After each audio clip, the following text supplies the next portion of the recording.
రెడ్డి సీఎంగా బాధ్యతలు చేపట్టి ఏడాది గడిచిపోయింది. ఈ 13 నెలల పాలనలో ముగ్గురు మంత్రుల పనితీరు బాగాలేదని ఆయన అంచనాకు వచ్చారట. పలుమార్లు పనితీరు మార్చుకోమని చెప్పినా వారి వైఖరి మారలేదట. దీంతో ఆ ముగ్గురిని క్యాబినెట్ నుండి తప్పించాలని అనుకుంటున్నారట.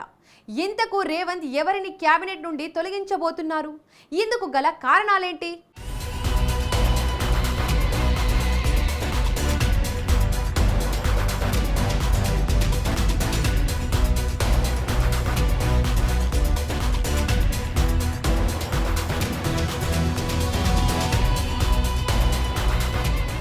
సీఎం రేవంత్ రెడ్డి కేబినెట్ పునర్వ్యవస్థీకరణలో కఠిన నిర్ణయాలు తీసుకోబోతున్నారా? ప్రస్తుతం ఉన్న ముగ్గురు మంత్రులకు ఉద్వాసన తప్పదా అంటే జరుగుతున్న పరిణామాలు అవుననే అంటున్నాయి.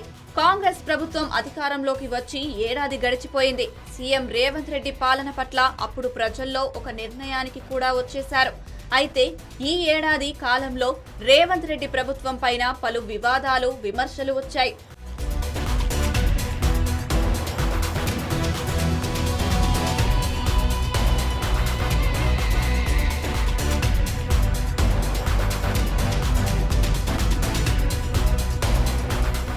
వాటిలో ఎక్కువ భాగం ముగ్గురు మంత్రుల కారణంగానే వచ్చాయని రాజకీయ వర్గాలు అంటున్నాయి.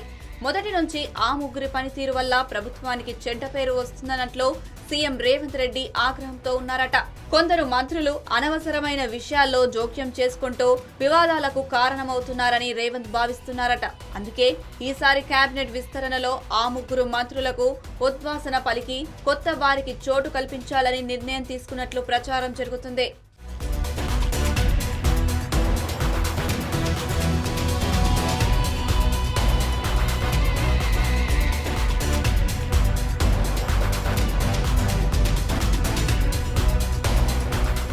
కేబినెట్ లో ఉన్న ముగ్గురు మంత్రులు తమ శాఖపై కూడా పట్టు సాధించలేకపోయారట. పైగా ఇతర విషయాల్లో జోక్యం చేసుకుంటూ వివాదాలకు కారణమవుతున్నారట. ఇప్పటికే వీరిని తొలగించే విషయమై పార్టీ హైకమాండ్ తో కూడా రేవంత్ రెడ్డి చర్చించారని, అటువైపు నుంచి కూడా గ్రీన్ సిగ్నల్ వచ్చినట్లు తెలిసిందే. వేటుపడే మంత్రుల్లో కొండా సురేఖ, జూపల్లి కృష్ణారావుతో పాటు మరో మంత్రి ఉన్నట్లు తెలిసిందే. అయితే మూడో మంత్రి ఎవరా అని కాంగ్రెస్ వర్గాల్లో కూడా తీవ్రమైన చర్చ జరుగుతుంది. అయితే ఈ ముగ్గురిని తొలగించడం వల్ల పార్టీకి ఏమైనా ఇబ్బందులు వస్తాయా, కేడర్ ఏమైనా వ్యతిరేకించే అవకాశం ఉందా అనే విషయాలపై ఇప్పటికే సీఎం రేవంత్ రెడ్డి ఒక సర్వే కూడా చేయించినట్లు తెలిసిందే. కాగా పార్టీకి, ప్రభుత్వానికి చెడ్డ పేరు తీసుకువస్తున్న వారిని తొలగించడమే మంచిదనే అభిప్రాయం కేడర్లో ఉన్నట్లు సమాచారం.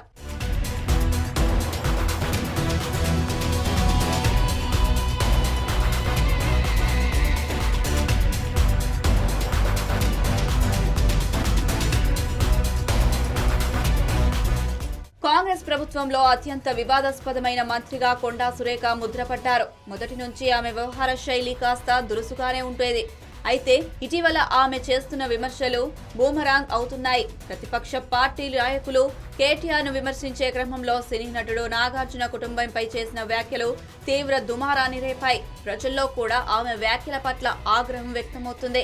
మరోవైపు ఉమ్మడి వరంగల్ జిల్లా రాజకీయాల్లో కూడా కొండా సురేఖ అతి జోక్యం కారణంగా ఇతర ఎమ్మెల్యేలు ఇబ్బందులు పడుతున్నారనే వార్తలు వస్తున్నాయి. ముఖ్యంగా పరకాల ఎమ్మెల్యే రేవూరి ప్రకాష్ రెడ్డితో ఉన్న విభేదాలు పార్టీకి ఇబ్బందికరంగా మారాయి. వీరిద్దరి కలహాల కారణంగా వరంగల్ జిల్లా కాంగ్రెస్ లో వర్గపోరు మొదలైంది.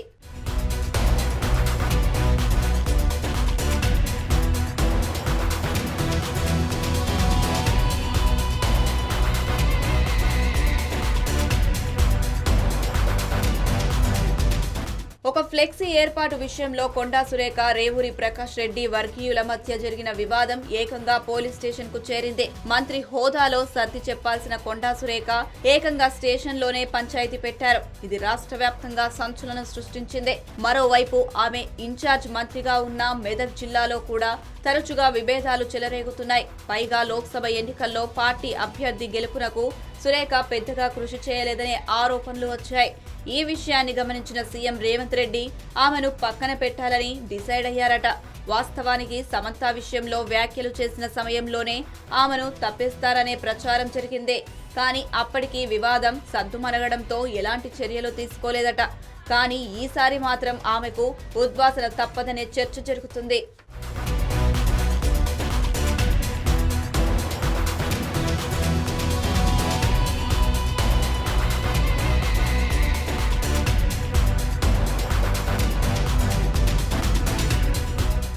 అసెంబ్లీ ఎన్నికలకు ముందు పొంగులేటి శ్రీనివాసరెడ్డితో కలిసి పార్టీలో చేరిన జూపల్లి కృష్ణారావుపై పలు ఆరోపణలు వస్తున్నాయి. సీనియర్ ఎమ్మెల్యే హోదాలో జూపల్లికి మంత్రి పదవి దక్కింది. అయితే ఆయన ఆశించిన మేర పనిచేయడం లేదనే టాక్ వినిపిస్తుంది. జూపల్లి పనితీరుపై సీఎం రేవంత్ రెడ్డి కూడా అసంతృప్తితో ఉన్నట్లు తెలిసిందే. ఉమ్మడి మహబూబ్ నగర్ జిల్లాలోని ఎమ్మెల్యేలతో కూడా జూపల్లి సమన్వయం చేసుకోలేకపోతున్నారని, ఆయన వైఖరి పట్ల జిల్లా నాయకులు కూడా అసంతృప్తితో ఉన్నట్లు తెలిసిందే. ఇక జూపల్లి తన శాఖపై పట్టు కోల్పోయారని, ఇటీవల యూబీ గ్రూప్ తెలంగాణ నుంచి కింగ్ ఫిషర్ బీర్లను ఉపసంహరించుకున్న వ్యవహారాన్ని సరిగా డీల్ చేయలేకపోయారని రేవంత్ భావిస్తున్నారట.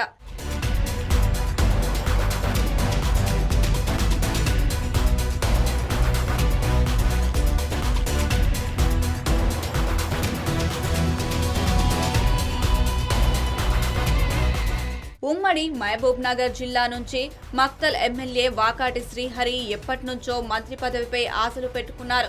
ఒకవేళ జూపల్లి కృష్ణారావును కేబినెట్ నుంచి తప్పిస్తే ఆ స్థానంలో వాకాటిని మంత్రివర్గంలోకి తీసుకోవడం దాదాపు ఖాయమేనని ప్రచారం జరుగుతుంది.